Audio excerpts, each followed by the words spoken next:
Hello, welcome back to Saving the Roman Empire with me, by Jingo. Sorry, by Jingo. That's how it's pronounced. Welcome back after quite an absence. It feels like quite an absence. It later turns out it was not even a fortnight. It was about a week and a half. But it feels like I've been away from YouTube forever. So much so that I had to check on my channel to see which of these I last did, to see what I had to do next. I realised the last one I did was a Parthian campaign, so that means we're back over to saving the Roman Empire. So then next it's creating the Roman Empire rather than bring down the Roman Republic, and so on and so forth. Anyway, yeah, why have I been away? It's a long story. I'm going to bring it at some point, possibly today, tomorrow, who knows.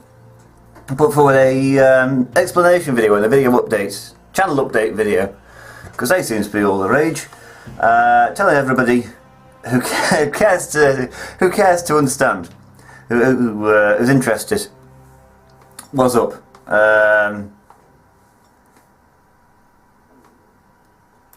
Nothing serious, it just seems like a bit busy, bit disillusioned, that kind of thing. But I feel a lot better now, after a week and a half away. That's 1 minute 20 I've spent talking about myself. Isn't that awful? Nobody wants to hear about that. They want to hear about the Roman Empire, damn it. Oh yeah, I also fell for a what do they call it? A clause, an opt-out, little asterisk thing. What's the word I'm looking for? Don't know. Clarification, that sounds good. I found that these sort of ones, because of the nature of the time period that it takes place, and also the prevalence of Christianity in the game. Disclaimer, that's the word I'm looking for.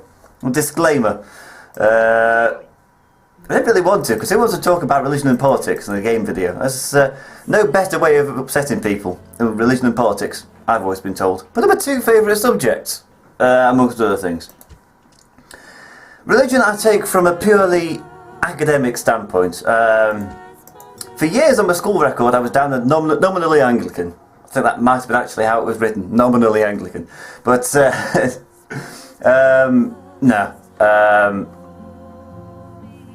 I don't see it myself. But what I do find fascinating is the history of the early church.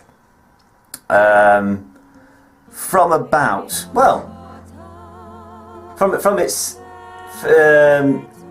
inception, the very early Christians, right through to, I'd say it starts to get a bit boring around about the time the Crusades start. Apart from the Fourth Crusade, that was a good crusade because it didn't go anywhere near the Holy Land, got excommunicated, and ended up sacking Constantinople, as you do. That's Christian, Orthodox, Constantinople. Anyway, that's that, isn't it? What else has happened? Eastern Roman rebels. They deserve everything they get.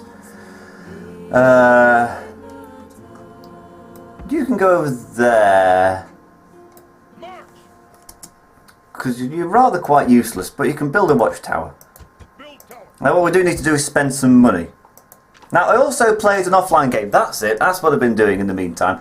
I've been doing a lot of offline gaming, because you just get through the game so much quicker when you have to just stop, think about what you're saying, and then process the video, and then shorten the video to a file size big enough so you can upload it in a couple of hours, and then upload it in a couple of hours. And I've forgotten just how quick and easy playing games could be.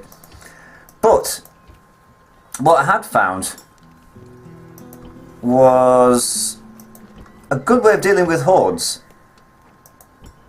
is assassins and spies, because you need to take out every family member to sort out a horde. Now it's a lot easier if your assassins have done most of the legwork. Oh, we can almost build Plumbatorii.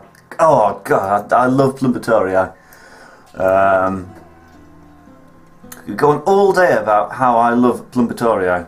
What I should have done in the intervening period is build some heavy onagers, because they knock down stone walls like nobody's business.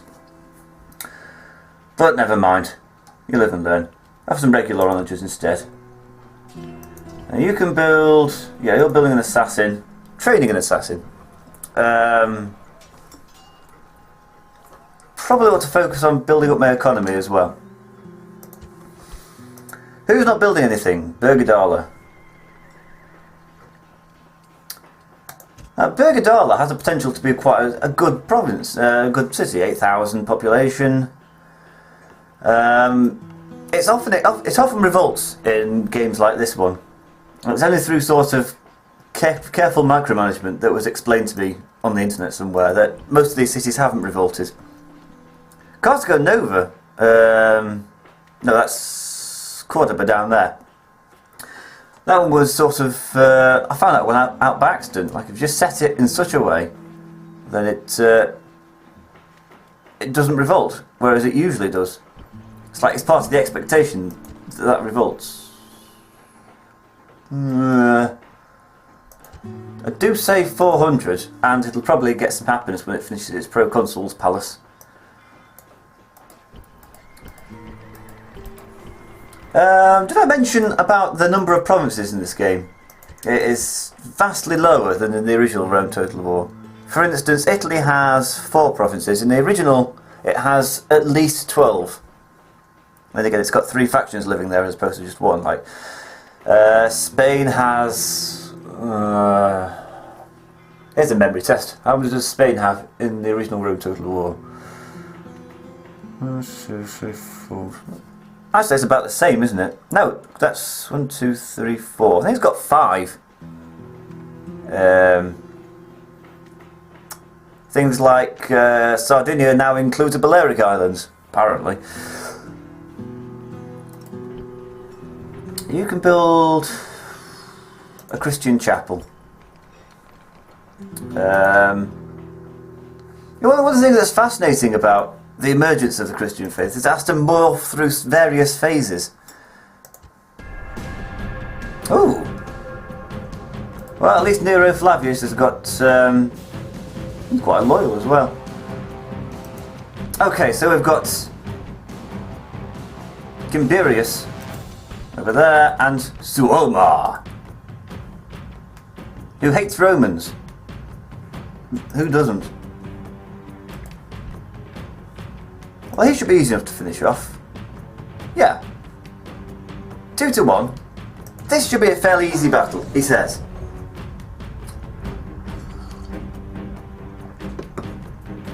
There's 2 things to note about the Christian Church. One is the transformation it went through about a millennium. And second of all, how it has always been schism-ridden, right from its very inception, more or less. It's like the last major one, of course, the Reformation between Protestants and Catholics. Oh no, wait, because Protestants then branched up into things like Methodists and Baptists and Anabaptists and I'd say Episcopalians, Lutherans, Calvinists. These are, you know. But like before that, there was a great schism between the Roman Catholic Church and the Orthodox Christianity of the East. And before that, there was a break between the Nicene Christians, the Roman Catholics, and Arian heretics. The ferryman will be busy today. Good old ferryman. Have brought more men to the fight. There we go. So, standard procedure, more or less, when it comes to these kind of battles. Take out one army, then take out the other before it arrives.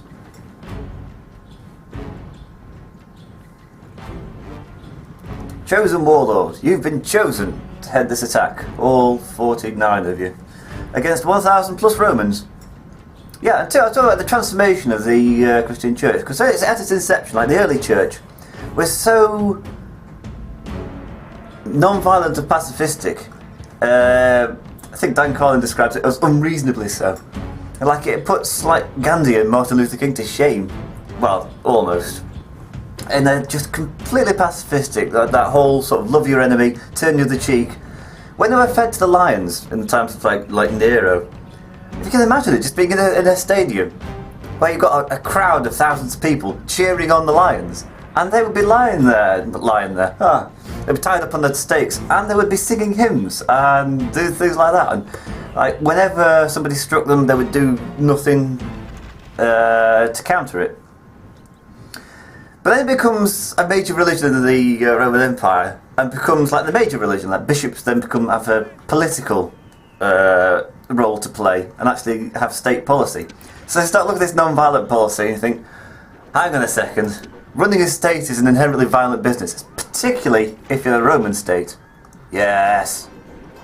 And you fire those peeler. So then they go through this thing where, okay, it's okay to kill because a lot of the... where are you going? You keep running away. Oh, battle's hardly started.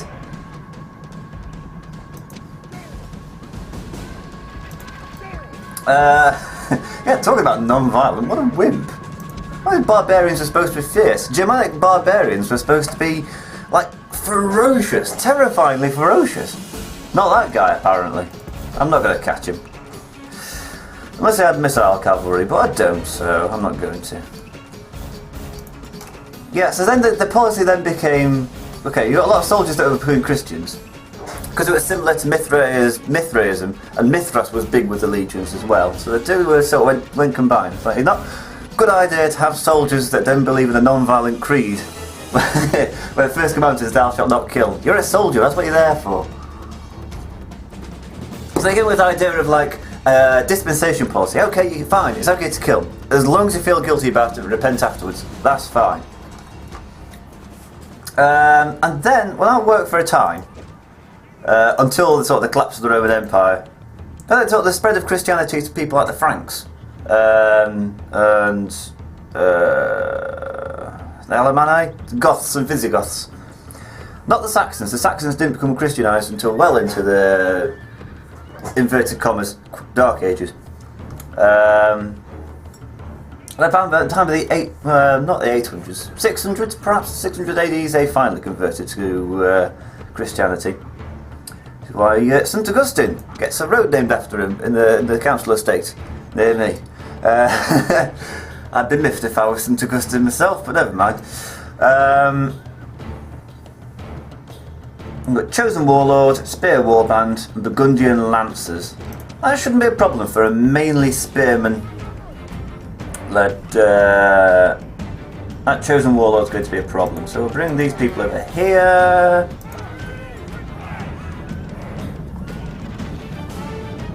But when the Franks adopted Christianity, they didn't just adopt it hook, line and sinker. They adapted it to their existing Germanic religion. So, for instance, the Germanic gods were violent. Thor carries a hammer, and he uses it.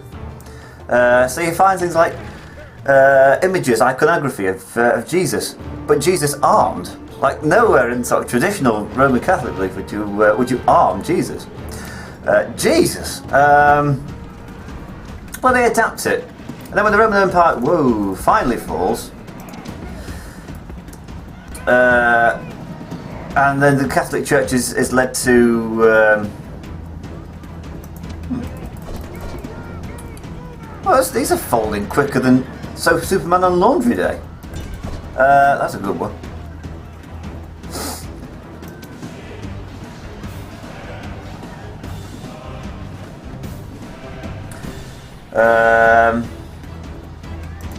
Yeah, it then takes on this sort of role where the church suddenly has become the governing body of the... There we go. King has been killed. Hey, now sod off. I'm sorry. So in the interest of self-preservation, it has to take this line as a... Whoa, I felt that. But the spearmen, you just charged headlong into spearmen, you doofus.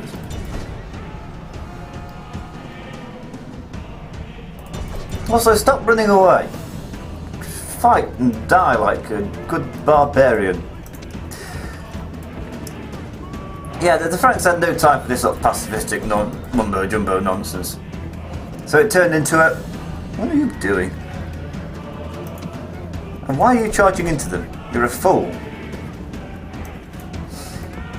Yeah, the Catholic Church had to turn into a more or less a governing body of the the old Western Roman Empire. Like, do all the things that states usually do, administration, collect taxes, without the army. And now the Romans had trouble doing that with the Roman army, so imagine the Catholic Church trying to do it without an army. But it got influenced by these sort of Germanic religions of a violent nature, so that by the time you got to Charlemagne fighting the Saxons, the pagan Saxons, and well, the long story short, the Crusades, where you end up with this idea of you can achieve dispensations for your sins if you don't go out and kill. So you've got a full transformation. Like, you can't use violence in any circumstance. To you can use violence as long as you feel guilty about it and repent afterwards. To you can earn repentance by being violent to the enemies of the church. That is rather interesting. There we go. But I spent a bit more time concentrating battle and a bit less time talking about early Christianity. We will know all the more. Well, I killed the king. It's a clear victory. Still got 999 men remaining. Oh, that's fairly nifty. A coward's mother does not weep. Exterminate. It's a large pirate force. Yeah, I saw that one coming, didn't I? Right. Richest Faction, most advanced faction. Writing and Missala. Yes, but have you built a Proconsul's Palace? No, you're not the place. You're somewhere different.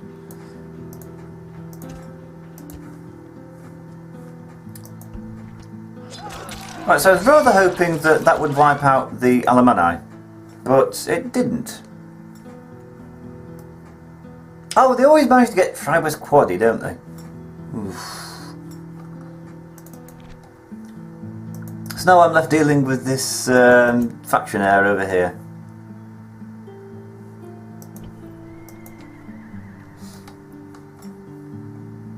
Assassins.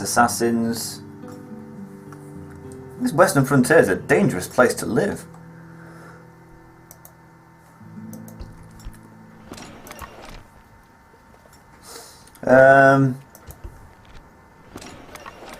Oh yeah, it's almost Christmas, isn't it? That's what I can talk about. Christmas, development of Christmas. The idea of giving presents is a very Germanic one, actually. Tacitus writes in Germania, which paints the Germanic people in such a positive light, such a glowing light, that it has since been corrupted by the Nazis, who used it to their whole Aryan, Germanic, Ubermensch race, all the rest of it. Is there anything that the Nazis didn't corrupt? They corrupted Nietzsche's philosophy, and the music of Wagner, and the history of Tacitus, and the symbolism of the Hindu religion. Oh, the swastika appears in ancient Celtic religion as well, I think. Plumbatorii. Yeah, Christmas trees were of course brought in to Britain by Prince Albert, the Prince Consort of Queen Victoria, as every cool boy knows. Oh yeah, I've got a battle to fight over here, so we'll move Marcus the Gambler. Are you feeling lucky? Placus the Horseman can stay out of this because it's a siege battle, and sieges, you know, I'll fight on the battle map because everybody loves a good battle. Yeah, it's often attributed to the Persians, and I believe they may have done this as well. But the Persians. But the Germans like to get drunk. Well, first of all, they love getting drunk. They want to miserable weather. Drinking binges that would last all night and all day, or all day and all night. That's where we get it from. You can blame the binge drink culture of the United Kingdom on the Anglo-Saxon nature of the inhabitants. Yeah, just shows there's nothing new under the sun, and also they're very jovial and convivial people. Used to drink with their enemies while armed, so they had an illegal code. Disclaimers for accidental homicide. Like, what do you do if you do accidentally homicide? You have a compensation culture. Anglo-Saxons had a whole sort of if you lose a finger, the person who cuts it off has to pay you a certain amount of money. Lose a hand, a bit more money. Lose an arm, even more. If you kill, the family gets a vast sum, a couple of cows perhaps, and 3 acres of land. Who knows?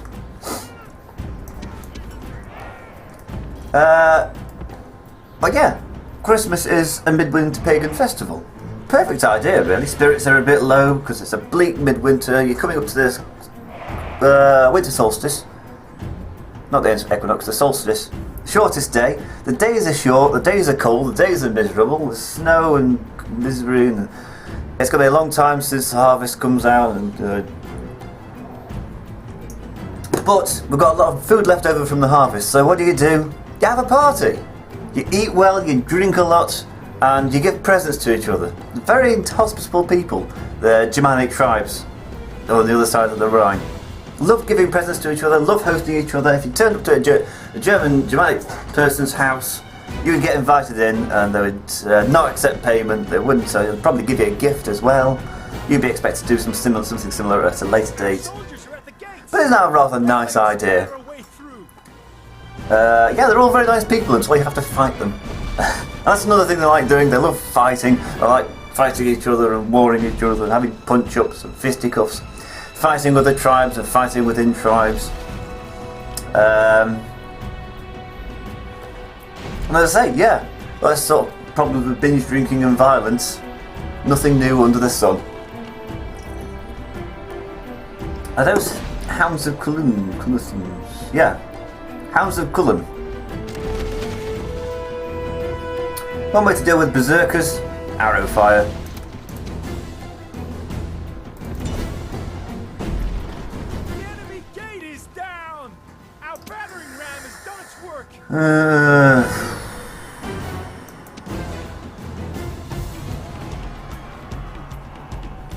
You keep firing your missiles. There we go. Knocking them down to 58. I was hoping for a bit more than that. Fire some more missiles.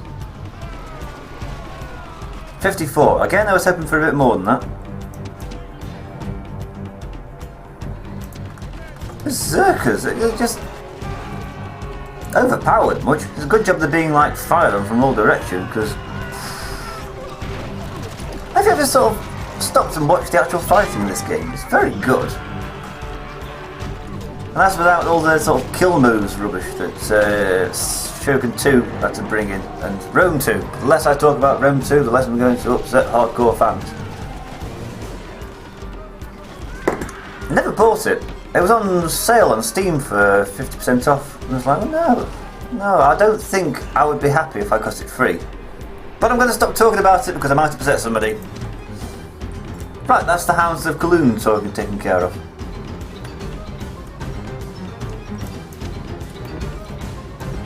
I suppose I talked about it, binge drinking and violence, I think. Oh, Christmas. The idea of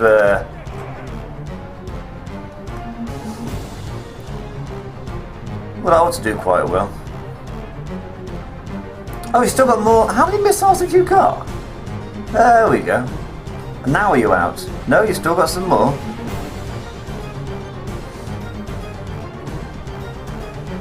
And it looks like we've got a faction leader as well. Goodo. Maybe, or it might be a faction heir. 85 bodyguards. What does that usually symbolise? Faction leaders usually have up into the 90s, don't they?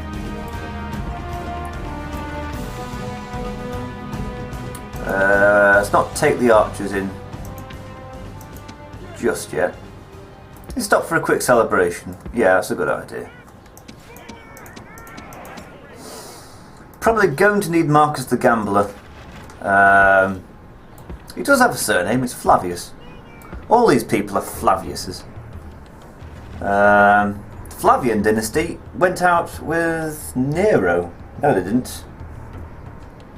That was the Julio-Claudian dynasty. To be honest, I don't know who was in the Flavian dynasty.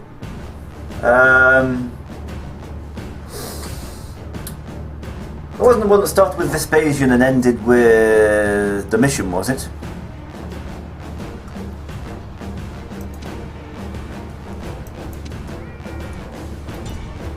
Come on, sort them out. Heavy infantry should beat spearmen if they can get close to them.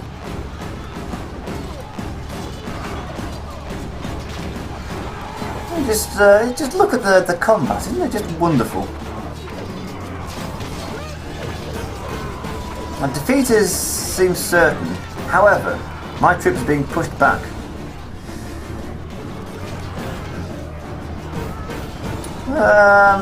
These committencies don't look as good as the legionaries of old. Look at these generals. The general with his Germanic bodyguard. He managed to get rid of the Praetorians after a while. Can't remember who did it exactly. May have been Septimus Severus.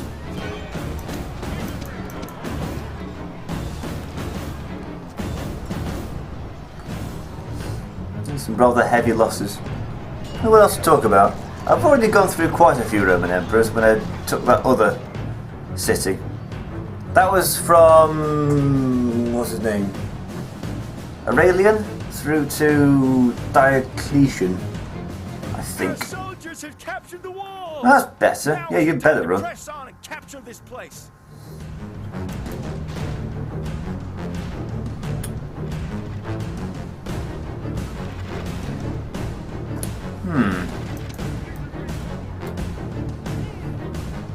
It's so time consuming. Them all sort of just flooding through the gates, but in a not a very systematic or efficient manner.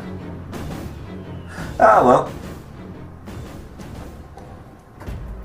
Let's move on. 26 minutes. Fairly action-packed episode, really, isn't it? After this, we're going to take Tara. And then that's what the Celts are taken care of, and that's one border closed. And that's the important thing about playing as Western Rome. Number one task is to close the borders. Like, shut down all the sort of avenues you're under attack from, because you're under attack from the Celts in Britain, later the Saxons, they arrive by ship. That's not, like, game-running information, you just need to pick up a history book. These people are programmed to go to, I think. They're programmed to go to where they went to historically. So the Vandals will hopefully work their way through to Spain and North Africa. The Goths will work their way through to Greece. The Franks will work their way through to France. The Saxons to Britain. The Alemanni, I'm not sure. The Huns will head to Rome, as they did. They were turned away by Pope Leo. Pope Leo I. Nobody knows what he said to him, but he managed to convince him to stop attacking Rome and turn around and go back again. Which he did. Who was then murdered, I think. So you know what they say, live by the sword, die by the sword.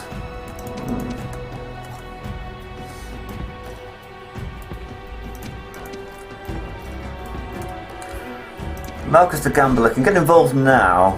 There he is. We've got a feeling that we're going to lose quite a few men trying to take out that warlord.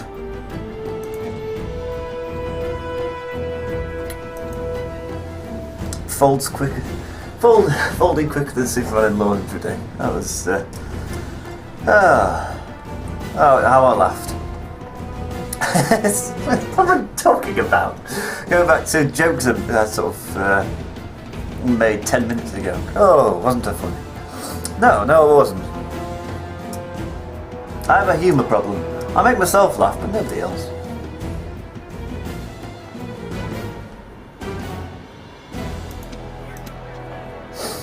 There's a German comedian, I can't remember his name now, but he did some sport act for Stuart Lee.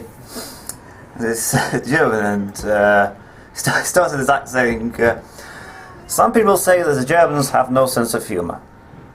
I don't think this is very funny. It made me laugh. And of course the audience laughed. It's all good natured and stuff. And it takes lots of guts and a lot of talent to do a comedy show. Stand-up comedy in a language that isn't your first language. I think Eddie Izzard made a big thing about it at one point. Like, oh, look at me, I did an entire act in French. He's bilingual. There's two first languages, so that doesn't really count. But this German comedian actually appeared on Would I Lie to You? Now that's a dangerous thing to do. There's sort of, you got to take part in a show where everybody's speaking in a second language to you, where it's a constant effort when learning a second language to actually keep up with that second language, and on top of that you've got to be funny in that second language while you're also taking aware of the situation. In Lao, God, they're attacking me.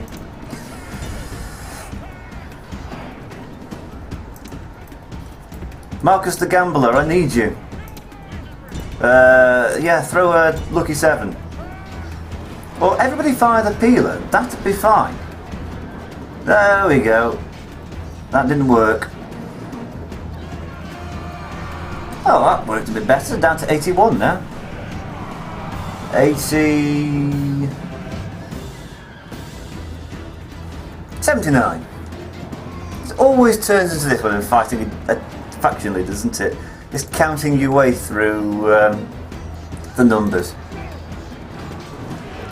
That's a good idea, Marcus the Gambler, putting your life on the line. Gambling with your life, put right at the front line. Not fighting, just standing there. I think he was actually being attacked then as well. Good job I noticed. Anyway, keep strong, man. Regroup. Right, we're down to 67. That's more like it. Still lots.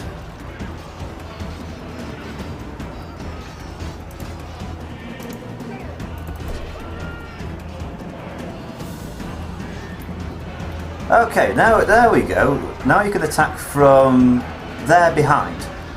I beg your pardon.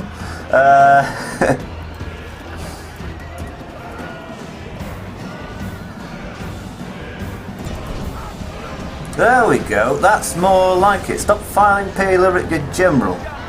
Gotcha! He is the king! Hey! It's good to be the king. Not if you're fighting Romans. The Romans didn't do kings, even though they have an absolute monarch.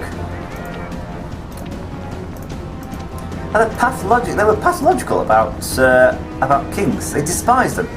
Well, almost all. They loved foreign kings. They found them fascinating. A bit like the Americans of today. They are all over royal families and find them fascinating. Royal families such as the British royal family. They're all there going, ooh, royal wedding, oh, wonderful. But they would not be able to stand a monarch of their own. It's like, for the Romans, they'd have the king of Parthia come over and the crowds will go out to the street going, ooh, is that what a king looks like? Isn't he fancy? Do I have a king? No, I'm a Roman. I don't do kings.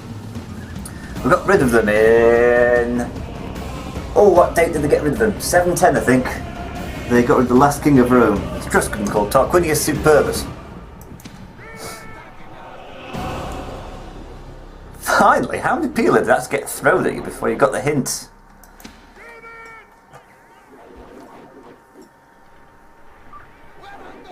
That's more like it. Hey, that's the stuff. I knocked out about a third of them there. Oh, just a swarm of peeler. That's peeler being used well.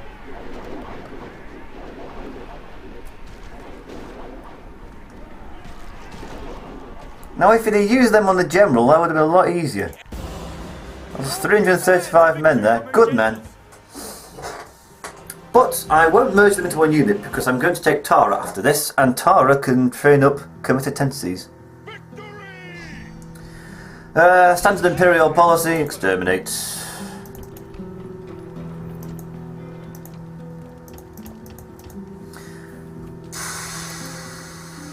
Now, why are you not happy? 65? What more do you want? Oh yeah, up the greens.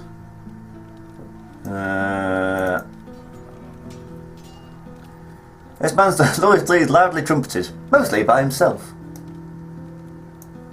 This is what happens when you use your generals too much, they become disloyal. Now I want Felix the Killer to head down to the front.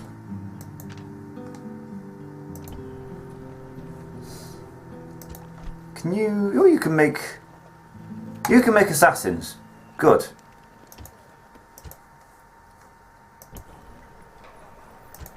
You can't do anything. Can somebody over here make an... Where's the nearest assassin? That's what I want to know. I've got a lot of spies, but I think a lot of assassins would be quite useful. Something a bit more useful than that. Moving to position. Out of mood, sir. General!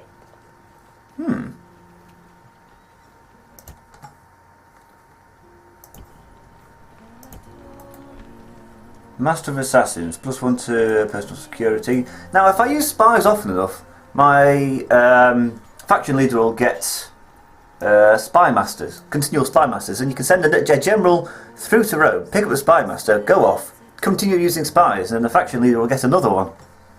So you can just give all of your generals, if you're willing to micromanage to such a degree, all these good residues, because the faction leader gets them all.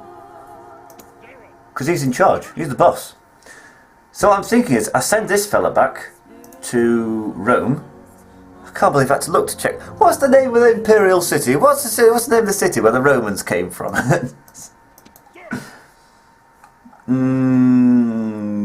You can go with him.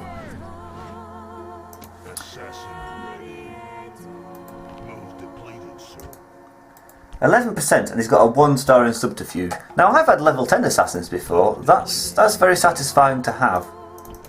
But a good way to train them up is to attack other people's assassins, which you find out by using spies. And you look, they're just sort of lying around.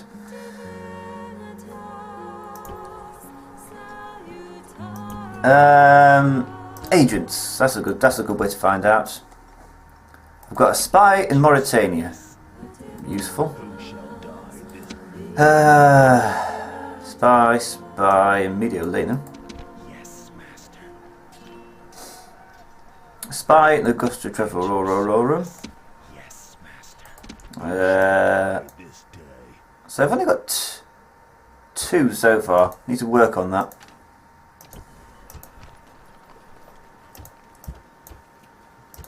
We'll have 4 by next turn. And you've got another spy, so we'll have you do another spy as well.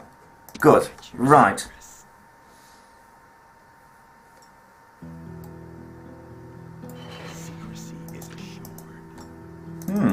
Now, when Franks get a second settlement, I might walk in and take Vicus Franci, because that's a very nice settlement. It's got stone walls, for instance, and paved roads around it.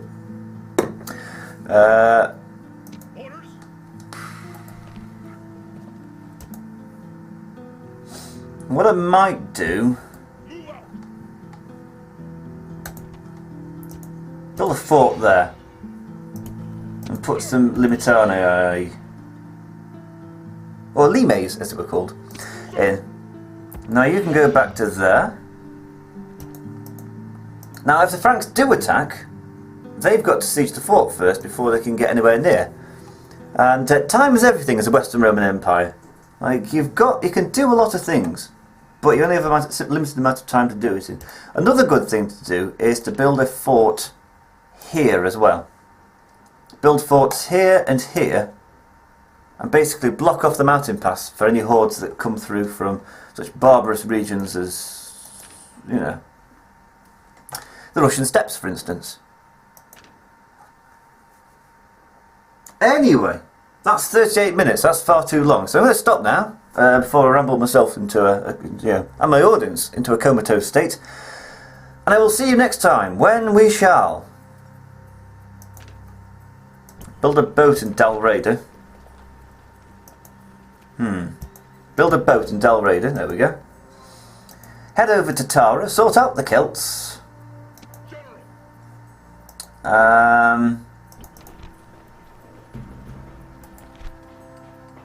Upgrade to light weapons.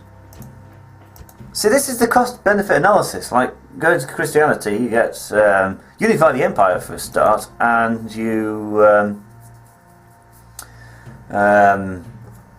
get all these public order bonuses.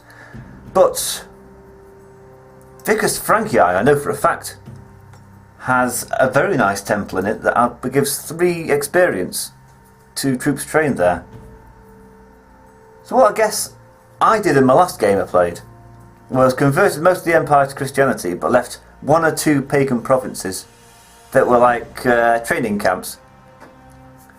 So I'd sort of Have like these three here would all produce a comitatenses or a plumbatarii. Send it to Vicus Franchi, get it trained up, and then they could go off and fight, I don't know, Burgundians or Lombards, something like that.